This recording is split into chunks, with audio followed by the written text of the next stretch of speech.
All right, this is Gary Berger of Berger Law with my client and friend Tim. Tim, say hi. Hello there. How's everybody? Oh, hey, Tim, thanks so much for doing this today. So, Tim, we've just settled your case. Is that right? That's right. And you guys did a good job. It Thank you. An accident that happened several years ago, and you were able to bring it home. Yeah. So, I know that uh, this is a little bit of a unique case. This is a case between you and a car, but you weren't in a car. This happened in January of 2018. We're coming up right on 3 years ago, and I know we didn't. 3 years ago, I know we didn't help right away, right in the beginning of it. But tell me, how'd your incident happen? Well, I was in a crosswalk, um, and I had the light. It was very early in the morning. It was probably not quite daylight yet, and the the uh, the straight ahead lanes and the left turn lanes, those people were stopped. And I was at the point where the crosswalk is starting to do a countdown. And the right turn lane person did not stop and they ran into me. And I extended my arm, and there was a considerable contact with my extended arm, but by screaming and moving away, I was able to not get put on the ground. But my arm was jammed up into my shoulder, and that's where I got hurt on that impact. Got it. And did you get medical right away? I We contacted the police, who were right up the street, and I went down to Barnes Hospital immediately and got looked at. Got it. And then and you did medical care for a while. You did not have a surgery. Right. How you doing now? I'm not too bad. There's a couple of things I can't do. I've, you know, turned to some exercises to strengthen my shoulder. I was told that my shoulder was damaged so extensively that surgery would not be advised by the orthopedic surgeon, Dr. Yamaguchi. And he said that later in my life, I would probably want to go in and get a shoulder replacement where they actually take the ball out and replace it. But put And that off as long as you can. I think so. Did you have any injections or physical therapy? Uh, I did not. I rested it for months, several months. As you know, I was driving Uber part-time, so I knew that wouldn't be good for my arm, and I didn't feel it was safe. So, no, I just lived with it, and And you have. So you had a fairly low level of your medical care. We were able to settle your case. What was your experience with the claims process and having to hire us and go through that? well, you guys pretty much carried the ball for me. I supplied the information, and you talked to the adjusters, and I suppose whoever else you talked with, the police and everything. So for me, it was, a convenient experience, and I know it's probably unusual for someone to wait to hire you on a case like this, but the trail was fresh enough, I guess, right? Right. Why did you wait? Why did I wait? I don't know. I just wanted to see how much trouble I would have with my arm, you know. As you look back, would you have hired me sooner or jumped on it sooner to get a quicker resolution? or are you happy with what you did? Uh, I don't know. I guess I'd have to ask you if what you thought. What do you think would have been the better outcome to?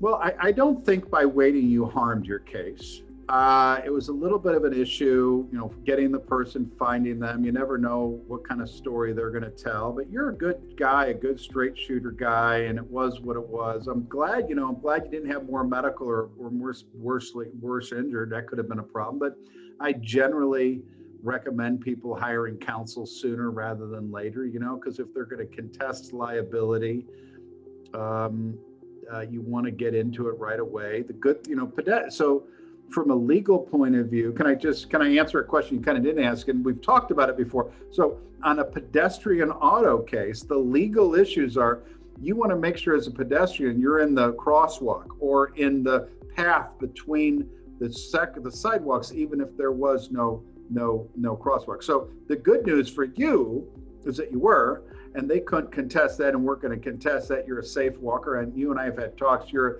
do the walking for your exercise, which is great. And I know you have a physical job. So as it turned out, it was a no harm, no foul. I think we could have settled it sooner had you come to us sooner, but it's all good. You're very easy to work with as a client, So that's kind of my 2 cents on that. Well, one of the things that kind of interests me is whether or not he was not given a ticket. Is that just kind of a 50-50 thing, whether someone will get a ticket in a case like that, or?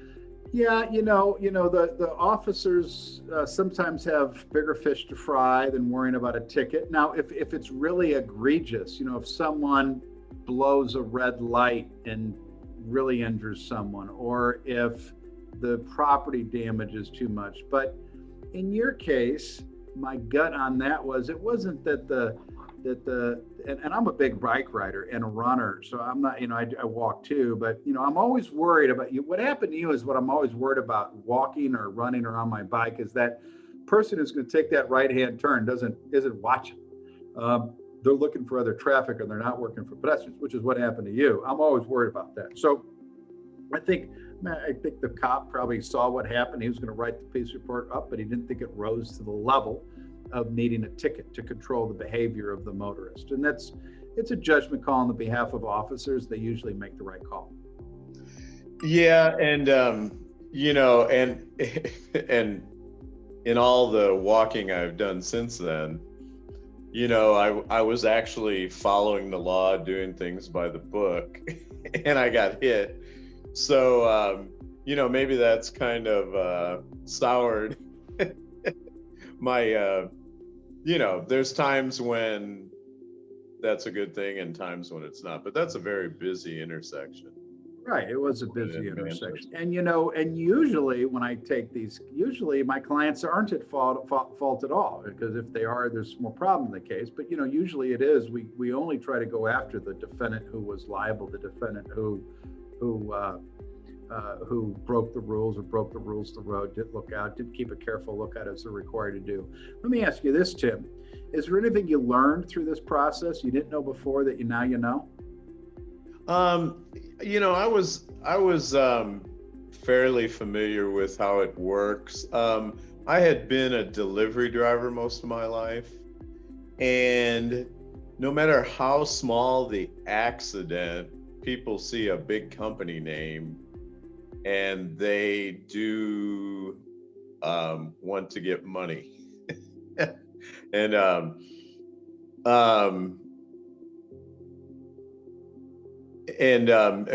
one of them, I was an owner operator. Okay, so my truck rolled about a foot, and a lady was sitting in her car. It was a deal where the emergency brake, and they put like a mark on her bumper, and everything was fine. But my company made me get the adjuster, and I think that made her mad. So like a week later, she discovered an injury. So now you've had claims against you I have, And yeah. you have that view that sometimes people, when they see a big company, they exaggerate stuff, I guess is what I'm hearing from you. Yeah, and I know you may not want to put this in the final video, right? It's all in the final video. Oh, I is it should really? know. No, I mean, I pick a lot of juries, and there's people that have these views. And I talk Oh, about it with yeah. juries all the time. It's out there, and I welcome the discussion.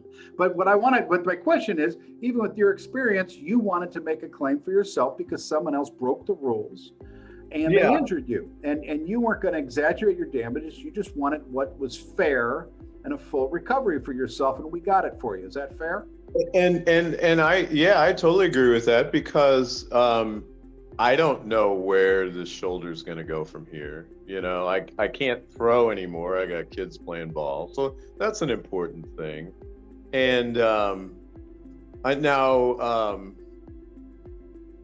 and you know, like that. And you know, when you mentioned jury duty, one time I was on a jury, and they asked everyone, have you ever been sued before? And I said, well, yeah, you know, 2 or 3 times, you know, maybe my company more than me. And they picked me anyway.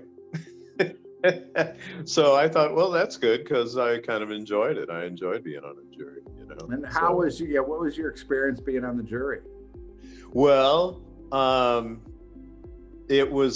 thought it was not a great job by the plaintiff's lawyer because it was an elderly woman who fell on some stairs at her apartment house, right? And she claimed that there was trash on the stairs and that there were plants growing through the wrought iron. It was an outdoor stairs. And what I thought the guy did wrong was his only witness to speak for her was her son, who'd been evicted from the same apartments. Okay, so I thought he was very weak as a as a witness, right? Right. And someone went by the apartments a day or so after she fell, and you know, there was no trash, there were no bushes, you know, and so even though you would like to help out an elderly person, her case was unconvincing, you know. So Got it. but it was Well, you know, interesting. there's some cases don't win. Well, I was glad we were able to get you a good recovery. Glad we were able to do that. How was my staff with you? How was the good people that work with me? They were very good. It was Casey, and he was very professional, and he always kept me informed on what you guys needed to know or what I needed to know. Great, And I great, thought great, you did a really good job with that, you know. great. Fantastic. All right. Would you recommend Burger Law to other folks? I would, as you know, I've gone online and done that, and Thank you. I totally appreciate it. Great. And a friend of yours referred me to you, I remember Jim, my friend Jim. Jim Guest, and I haven't seen him for a while. You know. He's a good guy. I was just Yeah. thinking about him. Great. Anything else to add about your experience before I sign off? No, you know, it was pretty interesting, and it all worked out well, and I'm a more careful walker these days, right? Good. And we were able to get you a bunch of money in your pocket. Did you know that money's tax-free to you? Is it? No, I didn't know that. Yeah, it's Um, tax-free to you. You don't have to pay taxes on it. You don't even have to report it on your taxes. Now, is some more money going to come out of there to pay that collection that I sent you paperwork on? Yep, we'll do that. We handle all the liens and all the collection stuff too. So we pay that out of the settlement. We also Okay. try to reduce that. We also try to reduce that bill too. Right. And And then I we return apologize. any money we save you off that, we return it to you. Okay. I apologize for being late with that. I don't know if it would have changed the amount or anything if I'd had it earlier. Probably not. It is what it is. We try to balance trying to get a quick recovery with a thorough recovery. So the case has been a while, and it was just time to settle that case. So sorry that you didn't get it into us before, but we did the best with what we had. Oh yeah, that's fine. That's fine. Okay. Well, great. All right, Tim, thanks so I much. Happy to appreciate get you this good result. Yeah, and I'm glad to recommend you guys. Thank you, and thanks for doing the video. We really appreciate it. Thank you, sir. All righty. Take care, Gary. Thank you.